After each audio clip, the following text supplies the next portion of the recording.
Praise the lord. ఎడార్ల సెలయేర్లు ఫిబ్రవరి 13. ఆ కొండ ప్రాంతము మీదే. యెహోషువ 17:18.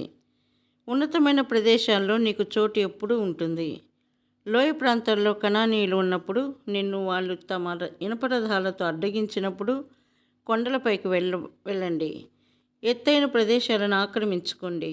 దేవుని కోసం నువ్వు ఇక పని చేయలేని సమయం వచ్చేస్తే పనిచేసే వాళ్ళ కోసం ప్రార్థన చెయ్యి. ఈ లోకాన్ని ప్రసంగాల ద్వారా ఊపేయడం నీకు కుదరకపోతే నీ ప్రార్థన ద్వారా పరలోకాన్ని ఊపేయి. పల్లపు భూముల్లో నీ ఉపయోగం లేకపోతే, సేవకు తగిన బలం, ఆర్థిక సహాయం లేకపోతే నీ చురుకుతనం పై వాటిల్లో పరలోకంపై ప్రయోగించు. విశ్వాసం అరణ్యాలను నరికే శక్తి గలది.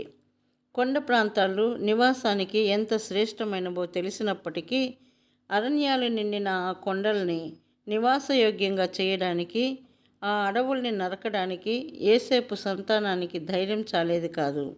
అయితే దేవుడు వాళ్ళకు ఆ పని అప్పగించాడు.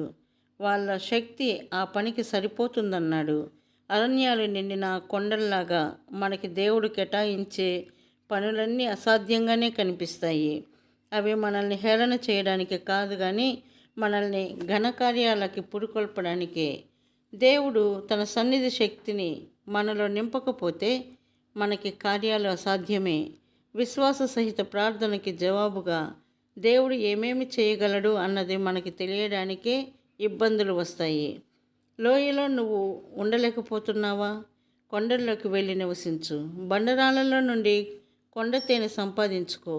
అరణ్యాలు కప్పిన కొండ చర్యలను సస్యశ్యామలం చేసుకో. మనం దాటలేమనే నదులున్నాయా? తొలచలేమని వదిలేసిన పర్వతాలున్నాయా? అసాధ్యమనుకున్న పనులనే మేము చేపట్టేది, చేయలేమన్న వాటినే మేము చేసేది.